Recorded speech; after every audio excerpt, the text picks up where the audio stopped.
os garotos sonham em ser jogador de futebol, vivem esse, principalmente os mais pobres, né? Tem essa ilusão de ser jogador de futebol, porque é um atalho realmente para uma ascensão social, né? A gente coloca nos jornais, na TV, na internet que o jogador comprou 5 carros novos, o jogador comprou uma mansão não sei aonde, o jogador ganha não sei quanto. Isso aí faz a cabeça do jovem ir a mil, né? Eu falo, é essa vida que eu quero para mim. É um bombardeio, né? Toda vez que surge um expoente no esporte, um atleta de destaque, ele é transformado na condição de ídolo quase que automaticamente, né? E de forma sensacionalista e imediatista. Muitas vezes a gente acha que um jogador da base é melhor do que ele é. Muitas vezes a gente subvaloriza o jogador da base. Isso depende de uma avaliação pessoal de cada um. E muitas vezes o jogador da base, às vezes ele não estoura quando tem 17, 18, 20 anos, mas consegue estourar quando tem 23, 24, por motivos diversos. Cada vez mais esses jovens jogadores que são formados nos clubes, eles vão para fora do país. Então, quando surge um garoto que se destaca um pouquinho, ele já é realmente transformado em ídolo.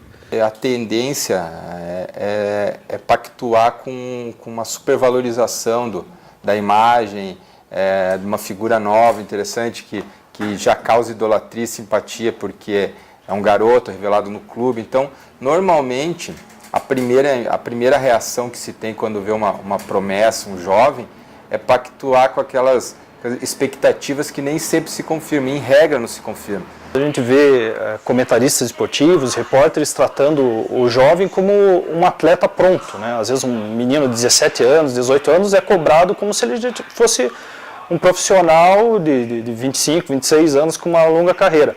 O certo seria destacar os jogadores que estão fazendo sucesso em categorias de base e tal, mas infelizmente é pouco espaço que se tem na imprensa em geral para torneios de base.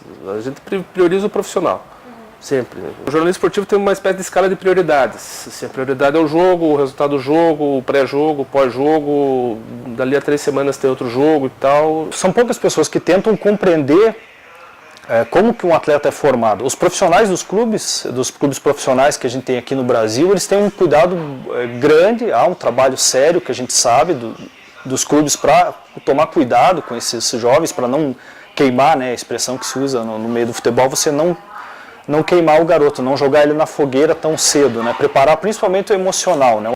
Assim como o jogador precisa de talento para se sobressair entre os demais, a imprensa também faz um papel fundamental, porque ele só vai ficar conhecido se ele tiver uma repercussão na imprensa.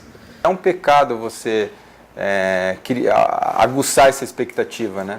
De certa forma porque a gente está falando de um processo, todo mundo com um anseio muito grande de que aquilo aconteça, e aí na hora que precisa ter uma dose de razão, infelizmente, em alguns casos, a mídia acaba colaborando para um processo equivocado de avaliação das jovens promessas, né? Embora eu acho que a imprensa poderia, digamos assim, investigar, cobrir melhor a parte social, muitas vezes falta tempo.